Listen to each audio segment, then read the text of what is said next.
GitLab is the world's largest all-remote company with over 1,300 team members in more than 67 countries, with no company-owned offices.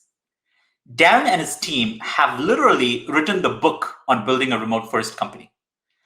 As head of remote at GitLab, Darren provides leadership across people, culture, operations, inclusivity, marketing, employer branding, and communications. Darren has spent a good part of his career shaping remote teams and charting remote transformations. Before we begin, I want to invite everyone in our virtual audience to type in their questions under the Q&A section of the screen. We'll try to get to as many of your questions as we can. Since the pandemic, the title of head of remote has become a hot new role at many, many companies. So I wanted to start out by asking Darren, what exactly does a head of remote do? Darren? Thanks for having me, Jonathan. Thanks all for tuning in. Excited for today's conversation. So a head of remote is a very cross-functional role.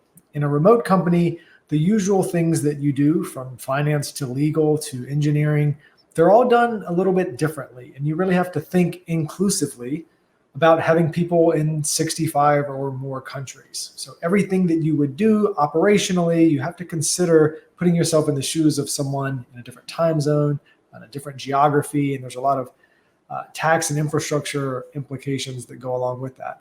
And also part of my role is working with our learning and development team to make sure that culture is really strong and that our managers have what they need to thrive as remote team managers. Got it. And how do you keep everyone working together as one team when you're all remote? Yeah, so for us, there's two sides of this coin. Half of it is tooling and half of it is culture. So at GitLab, we all use GitLab, the product, for all of our project collaboration. And GitLab, the tool, has transparency built in. It enables us to very easily see what other teams are working on. And many companies haven't really drawn the parallel between transparency in your work and belonging in your culture. But what we believe is that the more transparency and visibility that the entire team has to each other's work, the more easy it is for people to feel like they belong. And belonging is crucial to culture, especially in a remote environment. You don't have the office walls to gather within and build that energy and that vibe by being around other people. So you have to lean heavily on having transparency in your work, and then also being intentional about informal communication. We have coffee chats, we have Slack channels devoted to parenting and hiking and fitness and cooking and things like that. And we try to encourage people to be themselves outside of work. Virtual happy hours are wearing thin, if you haven't noticed. So we believe that people should be empowered to go be who they are in the communities that they're in around the world, and then bring those videos, photos, and stories back to work to build culture internally. Got it. Darren, I've heard you talk a lot about transparency, asynchronous communication, as being core pillars to operating effectively when you are a remote distributed or globally distributed team. I've heard you specifically talk about how GitLab has this async first culture, and your incredible handbook. And for everyone in the audience, if you haven't read GitLab's handbook on running remote first teams that Darren and his team wrote, I'd highly encourage you to check it out. Darren, could you share with us what you mean by building an async first culture and why that's important? Yeah, so asynchronous is what I call the superpower of remote teams. That is the telltale sign that you've evolved past the skeuomorphic shift and lift type of approach where you just try to press copy on the office environment and then paste it into a virtual environment, into one where you're much more thoughtful about how work can take shape and take place. So having a bias for asynchronous communication is actually a sub-value within our diversity, inclusion, and belonging value. We think it's a matter of respect. If you can move a project forward without demanding that someone be online at the exact same time as you, you're fundamentally being more respectful for their time. So when you frame it as a matter of respect and less of a matter of efficiency and productivity, it's a lot easier to get buy-in and understanding of why this is important. And I appreciate the shout out to our handbook. I'll make sure to link that in the chat for folks who want to learn more. Yeah. That's super interesting. And I love the framing of looking at it as around respect for the other person's time versus purely just an efficiency gain, even though, of course, there's a pretty significant efficiency gain when you go async. Darren, and in this last year, we've seen a lot of companies that previously were not exposed to distributed teams and remote first working become suddenly remote. And for these companies that have been suddenly remote for the last several months, what are the common mistakes or pitfalls that these companies tend to make that you would advise them to watch out for? Yeah, so I'll focus on two things. There are many, but I will say early on in the pandemic, we got this question a lot. And I actually composed a guide within the GitLab handbook on what not to do. Because the truth is, transitioning to remote takes a lot of time and effort and intentionality over a very long period of time. So it's almost easier to digest what not to do than to try to stack up all of the things that you need to do. So two things right away that you should not do is let the executive team go back to the office as soon as you possibly can. Signaling is very important. And if the executives are the first ones back into the office once offices can reopen globally, it sends a very clear signal to those who are debating whether they should become remote full-time or straddle the line that the workflows are probably going to revert back to office first instead of remote first. So if you do have a long-term lease on a building and you will have people back into that building, make sure that the executives stay out. This will help force your workflows. We call these forcing functions to be more inclusive and remote first. And the second point here is be very thoughtful about hybrid remote. The global conversation on this is that many organizations feel like hybrid is the best of both worlds. It allows the people who can't wait to get back in the office to go back, but also gives flexibility to the people who never want to go back into the office. And on paper, this makes sense. But if you don't put a lot of intentionality around this, you end up with a two-tier system. And you start building in some friction and dysfunction and even animosity. And it's fundamentally more difficult to manage and make equitable two different playing fields compared to one or the other. And so I like to say, if GitLab, an all remote organization, needs a head of remote, I assure you that a hybrid organization, which has at least twice the complexities from an administration standpoint, will definitely want someone in charge of trying to balance those playing fields as best as possible. That's very helpful, Darren. So your two takeaways: don't let the exec team rush back to the office. It sends a negative signaling effect. And second, be very, very careful if you're considering a hybrid remote structure, which I think is how many companies actually that I meet tend to think about it. They think about being in the office, fully distributed, and this hybrid as sort of being the best of both worlds.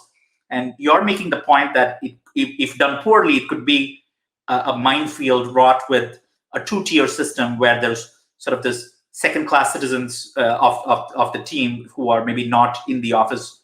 So we have to be very intentional about if somebody's exploring a hybrid setup. Yeah, that's perfectly articulated. And what are some tactical best practices that you recommend operationally for a company that's a fully distributed team? For example, GitLab has a novel way of using Slack. Can you tell us a little more about your Slack best practices? Yeah, and I'll actually preface this by saying that a lot of the proven principles on all remote and remote first are actually equally applicable to hybrid remote or even co-located organizations. So for those companies that are kind of stuck in between and they don't know what to do with their office and they feel like they're going to be hybrid by default, look at it as remote first isn't about where you work, it's about how you work. And so if someone chooses to go to the office, they shouldn't work fundamentally differently than if they're at their home. So when you're thinking about what are the considerations to making sure hybrid goes well, convert all of your work processes so that they're equally seamless away from the office as they are in the office. And then if people choose to work from the office, they actually don't work any differently. So that's the preface. Now, what should you do differently? A lot of leaders right now are inundated with new tools and just kind of fraught with anxiety on all of these new tools and how my team can't take another new tool right now. GitLab just uses existing tools in really innovative ways. So we expire our Slack messages after 90 days. So I'm sure everyone here has familiarity with Slack or Teams. So what happens if you just destroy all of those messages after 90 days? Well, for us, it forces people to work in GitLab instead of working in Slack. And the reason we do this is work in GitLab is far more transparent and less siloed than work in Slack. And we want to do everything we can to encourage more transparency in where and how we work. The secondary benefit of that is it makes Slack an ideal medium for informal communication. If you can't do work in Slack, what do you use it for? You use it to communicate with other humans about parenting and hiking and cooking, some of the channels that I mentioned earlier. It's a lot easier to use that as a bit of a virtual water cooler and have human-to-human conversations when you aren't also expected to do work in the exact same medium. So that's what we do for informal communication. And I'll give you one more example. Google Docs or Office 365. I'm sure everyone is familiar with these tools. On our meetings, GitLab meetings, when they do happen, we make sure to attach a Google Doc agenda to every single meeting invite. And that acts as a medium for real-time documentation during the meeting. So if you miss a meeting or you're in a time zone where it's not amenable for you to join, you can actually put your questions in asynchronously before the meeting even happens, and then read up on what the answers were because someone in the meeting would verbalize it for you and track the answer. So it's just a more inclusive way to use a common tool, Google Docs, in an uncommon way to capture more information and be more transparent with a global team. Mm-hmm. I love that. I love that idea of using Slack more as a messaging medium and not as the basis to do work. And which brings me back to one point that you made the last time we spoke, which I thought was super interesting. How in your company, you have the culture of documenting everything. Institutional knowledge, the company's collective mind or state is captured in a really detailed wiki or documents, where you told me, Darren, and I thought this was super, very, very cool, that you try to respond to questions or messages with a link to a document. And that, again, puts, like, you don't need Slack for persistent state storage. Like, you have all that state captured somewhere. And that was super interesting. Again, the power of asynchronous communication. Document everything.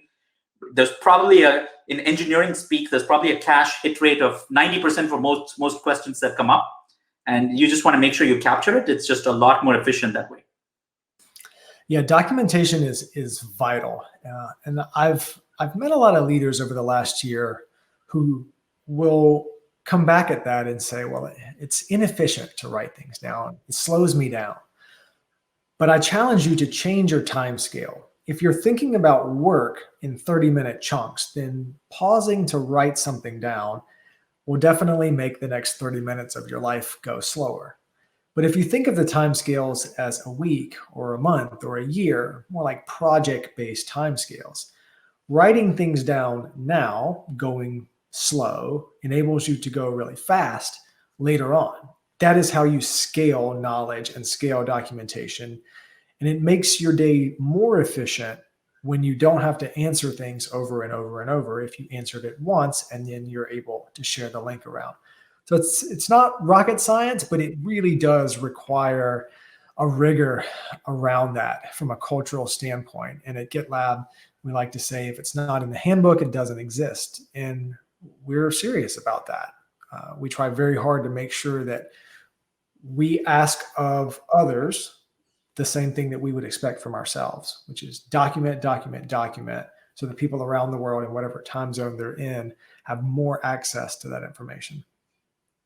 That's right. And speaking of time zone, you have a team of 1,300 people across 67 countries. How do you manage the time zone problem? So time zones are the bane of any team's existence. And notice I didn't say it's the bane of the remote team's existence. Time zones have been a challenge since humankind. Even for companies that are co-located, if you have an office in Singapore and an office in London and an office in Tulsa, Oklahoma, you're going to have time zone issues, even if people in each of those respective buildings go to those respective buildings. So this isn't really unique to a remote team. And strangely enough, time zones get easier the more you scale and the more remote your team becomes. So what I mean by that is if you have a small startup, 5 or 10 people, and you've hired all of them within 3 time zones of each other, the next person you hire, if they're on the other side of the world, it might be really difficult to connect and make sure that there are times when you can actually have synchronous moments together. But if you hire another person and another and another, and you start strategically filling in the time zones around the world that you don't have representation, before you know it, it becomes somewhat easier to just hand projects off from one time zone to another to another. And so at 1,300 people, we have most of the major time zones covered at this point, and we have that rigor around working asynchronously and documenting heavily. So that makes those handoffs around the clock go a lot smoother. Got it. So in your teams, do you request a certain overlap between a single team in terms of time zone hours, or do you not have any sort of time zone overlap expectation? We aim to not, because we see that largely as a crutch. I'm not saying it's beneficial. It certainly has its benefits. But if you give voice that it's required, then you're naturally exclusive in other ways. So we try not to demand it and require it, because that frees us to hire the best person wherever they are in the world. And also it allows people who are in a team to travel around the world. And we have people that outside of COVID will change their time zones every month. So we have to have a team structure that will support that.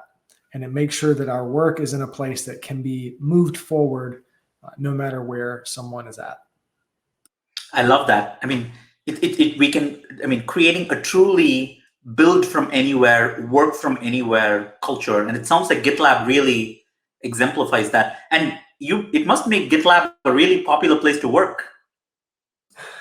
That is true. That is true. GitLab is a popular place to work. We have exceptional data on employee retention, much higher than the industry average. And we've worked really hard to make GitLab a great place to work. And actually coming out of COVID, remote work in general is being democratized in a major way. So before COVID, GitLab was one of the very few organizations that were well known about putting intentionality in the remote first culture.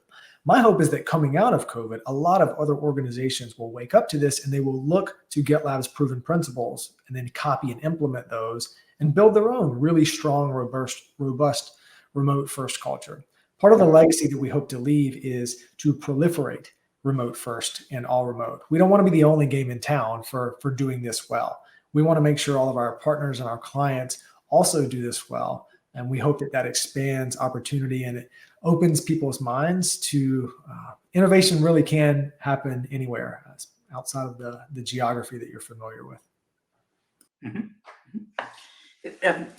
So as one thing I think about a lot as a CEO is when you go fully distributed, does it become hard for people to form authentic social relationships and friendships with other people at work? We spend about a third of our life at work. And in a office-first culture, typically people make friends at work, right? They don't just form relationships between the people they are in meetings with. They might have lunch with somebody. They might go for walks with somebody. They might have kind of bond around hobbies or interests with other people. What advice do you have for companies building remote-first organizations to build a strong culture where there are lasting bonds and relationships formed between people that makes the company a great place to work? So what we've seen is that all remote, it actually flattens the organization in an important way. and it enables more relationships to be built. So for example, if you're in an office building, what you just mentioned is probably true, but only to the floor that you're on. If you were to compare the people that work on floor 3 with the people that work on floor 8, for example, they probably have never met, and they won't actually build strong bonds. But when everyone is on the same floor, and the floor being Slack or Microsoft Teams, it's just as easy to meet the CEO as it is anyone else in the organization. So if you set up the atmosphere where people are comfortable having coffee chats and building informal relationships with each other using virtual mediums, you actually can have many more fruitful relationships than you could in an office building, because proximity matters so much in an office, whereas in a virtual world, you don't have that burden. Now, from the rapport building standpoint, there is no replacement for in-person. In-person matters a lot. And one of the things that I was really heartened by when I joined GitLab is how much intentionality is put into in-person interactions. We budget to get the entire team together once a year, outside of COVID, obviously. And that whole week is just spent doing excursions and building rapport with people. We have user events throughout the year where we will fly people in from all points around the globe to really spend time with each other. So you have to shift the mindset, and travel becomes this point of leverage for rapport building. It's really important for transitioning companies to budget for strategic offsites and just culture building activities, so that there are opportunities for people to get together and build those bonds in person. That's very interesting. So distributed teams does not mean that you don't meet. You do budget the time, the resources to have periodic offsites, company-wide meetups where you bring people together to form those relationships. That's super insightful. Yeah. In-person matters. Like, we're communal beings, we're human beings. The goal here is not to create a company where no one ever meets anyone. The goal here is to create a company where people are comfortable living wherever they are in the world. And then the company is strategic about getting those people together to make sure that the culture is strong. And Darren, for all the engineering leaders, product leaders, founders, and executives in the audience, could you give them one tip that they can take back with them and implement to sort of really bring people together, even when operating as a globally distributed team, so that people form lasting relationships with each other? Create psychological safety so that people can be who they are. So for example, on a Friday afternoon, many companies would want to have a virtual happy hour. Maybe everyone dons a costume and they say, let's just get everybody in a Zoom room and they'll build bonds together. But what is more impactful is if you empower them to go be the hands and feet of change in their communities. Maybe it's spending an hour at a food bank or Habitat for Humanity or any number of things in the community that might matter to you. And then bring those individualized stories back to the workplace on Monday. Those are the real stories that give you insight into who your colleagues are. And those stories are much more valuable than small talk about the weather. But it really requires leadership to say, we trust that you can build culture outside of work, and we're going to create a psychologically safe atmosphere for you to bring that back into work. I love that. Like, bring your whole self to work and bring the part of you that's outside of the company to the other people in your team, so they see a side of you that they probably don't get a chance to see during. And this really sheds light onto how I try to look at everything, which is through the lens of opportunity instead of the lens of scarcity. So what we're seeing in this great remote migration is the greatest opportunity in our entire generation to think about work differently. Instead of having to fit a certain mold when you walk into the office and bring a certain aura with you, we have none of that anymore. It's like the emperor has no clothes. We're all working from home. We're all exposing everyone to what home looks like for us. This is a massive opportunity to allow people to bring all of that to work. And it touches on another point that's key to GitLab's fabric, which is we don't even hire for culture fit. We hire for values fit. We will run through the GitLab values during an interview and make sure people are aligned from a value standpoint. And then we say, bring all of your culture to work. As long as we're assured that we're both working in accordance to the same values, then we want all of the individual brought to work. That way you don't hire for culture fit and just meet the bar. It's hiring for culture add and you raise the bar. I love that. Thanks for sharing, Darren. And we have we're heading into our last 5 minutes. So I'm going to bring up a question from the audience. So we have Brad Ledford, who's asked a question. How do you build a culture of accountability for remote product teams and engineers? Darren? Yeah, so at GitLab, we use GitLab, the product, to rigorously track contributions and metrics. So what I'm saying here is we give our engineers tools that make it easy for them to show their work. So if that has been a struggle, if there was not something set up for that already in a co-located environment, I would say look to technology so that it makes it easy for people to show what they're working on. The other thing is when we think about remote leaders and just leaders in general at GitLab, there's a very high burden on the people leader to clarify what does success look like. So when you ask, how do we know if people are going to be accountable? Well, a lot of it is, are you being clear about what success looks like? So at GitLab, that burden shifts much more towards management. It's on management to clarify what success looks like. And then it's the individual's responsibility to feed back to management on what they need to be successful. Maybe they need a different access level. Maybe they need new software. Maybe they need some learning and development or upskilling to use certain software to meet those metrics. But it's very much a two-way street, but it starts with leadership being super clear on what success looks like. Thank you, Darren. And one more question, this time from Swati from another Boundaryless geo. How do you manage a hybrid environment? Right now, we feel like remote is working really well because we are all remote. But once some of us start going back to the office, how do you maintain that same culture of inclusivity that was possible when everyone was remote? This is going to be the conversation coming out of COVID. This is going to go one of two ways. Companies are going to put intentionality in trying to create equitability on hybrid, or it's going to go poorly and then we kind of snap back to the co-located ways. So for those that are here live, I did link our hybrid remote guide. This is a complex answer, but it really starts with leadership. Leaders are going to have to make sure that it's all about the how. The office cannot be a crutch of how work happens. The office cannot be the epicenter of decision-making and power. The signals cannot be such that people are ostracized to some degree if they're not in the office. So if you're an individual working in an organization that's considering going back hybrid, please share this guide with them. Show them that there is a way to do it. There are considerations to doing it.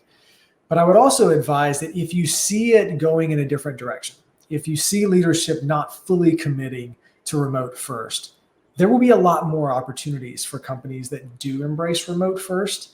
And so keep your eyes open. You want to make sure that you're a part of a culture that is sailing in the general direction that you want to be going in. Mm-hmm. Thank you, Darren.